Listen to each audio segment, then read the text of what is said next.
My name is Aasu. Welcome to my channel. So आज हम बात करने वाले हैं आईटीडीसी असिस्टेंट मैनेजर रिक्रूटमेंट 2025 जो अभी रिसेंटली आया है।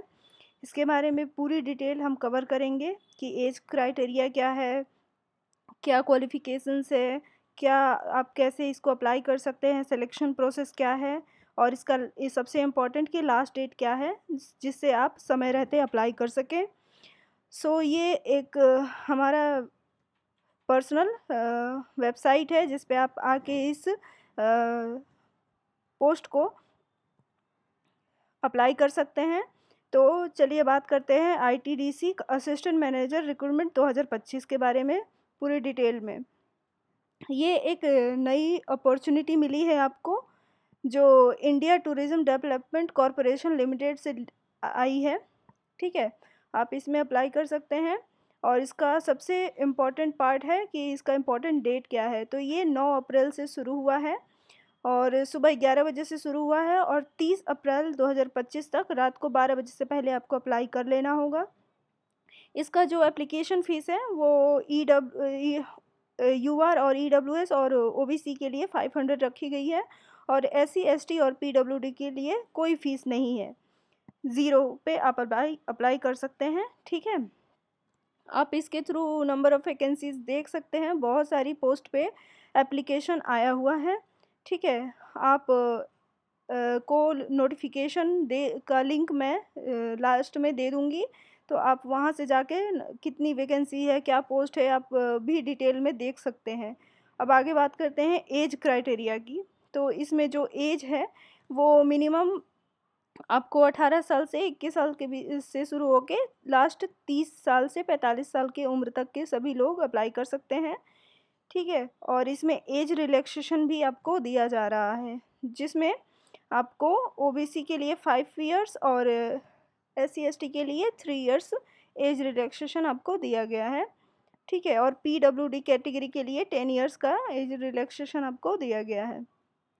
अब इसमें आपको क्या-क्या डॉक्यूमेंट लगेंगे जो अपलोड करने होंगे फॉर्म अप्लाई करते समय, तो आप देख लीजिए। जन्म प्रमाण पत्र आपको देना होगा, आपकी जो भी डिग्री की हुई है वो देना होगा और भी बहुत सारे हैं। ठीक है, इसमें आवेदन करते समय आपको बहुत सारी जो भी डॉक्यूमेंट लगे उसमें आप दीजिए। ठीक है, नेक्स्ट बात कर लेते हैं वेरियस पोस्ट के लिए वेरियस एलिजिबिलिटी क्राइटेरिया रखी गई है। आप नोटिफिकेशन से भी पढ़ सकते हैं। मेनली यहाँ पे 2 है दिया हुआ है, असिस्टेंट मैनेजर के लिए और असिस्टेंट मैनेजर लीगल डिपार्टमेंट के लिए। तो आप देख सकते हैं कि कैंडिडेट के पास मिनिमम 2 साल का एक्सपीरियंस होना चाहिए।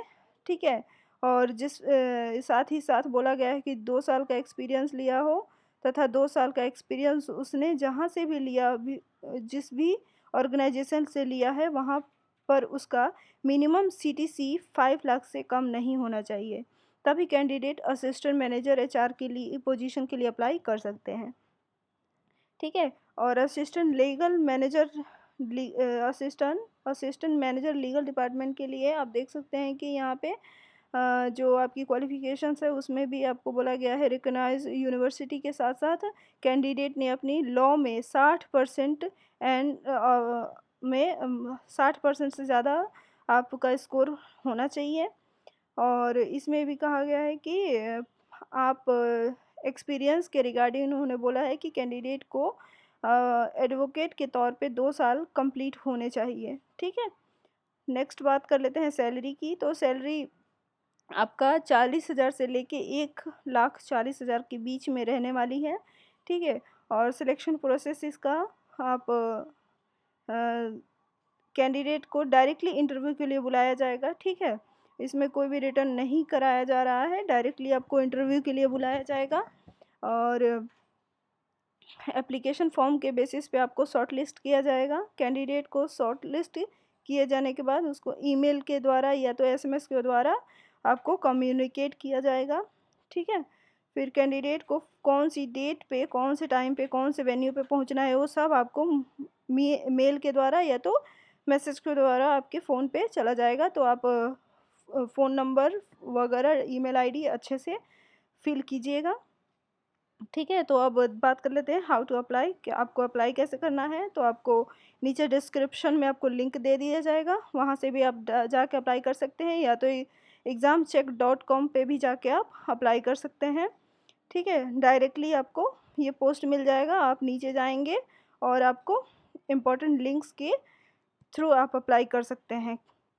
नोटिफिकेशन भी आपको दिया गया है, ऑफिशियल वेबसाइट भी का भी लिंक यहाँ पे दिया गया है, तो आप यहाँ से अप्लाई कर सकते हैं। और भी कोई आपकी क्वेरी रहे तो आप हमें कमेंट करके ज़रूर बताएं।